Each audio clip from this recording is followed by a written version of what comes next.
Lewan yang ole bara mi jiro selamin. Iji to godin podo nu yang ka jo jale bagay. Emo yani giya approve ilo stay the Oregon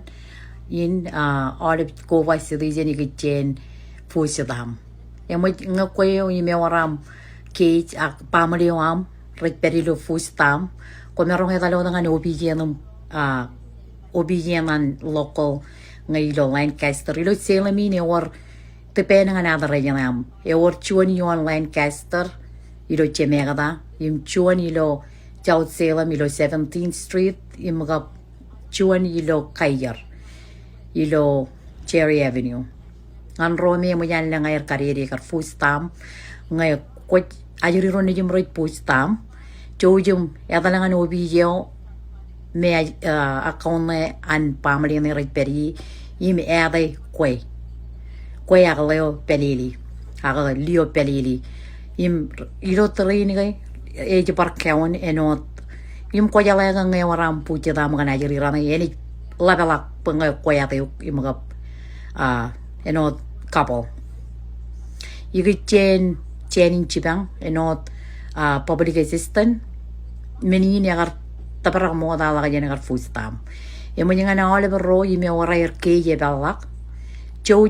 i me dalim update ke jo ami lo obiji an THS aga adult family service ko merong baro yang online impar kamani ilo train kami jawab lo MIC emo yang jawab ngan lalim ran himi malang na ne chibang ro i me wara katche daga ko merong in pack stock aga menio rin jardan pagay agar page ilo 2024 ilo federal ilo state kia ilo wigin kemudian alik karim kalau wigel lak kemudian approve kemudian kia para eligi ngokweo ime waram ke ipena jadi ronde jema pamali wam choji me dalem ngano bijio me akona me periem adayuk imga bayade rome rar je bayade me rajba ko fasiri sena rome rala dak ilo majal kia ngan ro im ngano wan jongok ngai ewor nukum ako chukui ipen echalang maya mama ako chukui ipen ro me nugum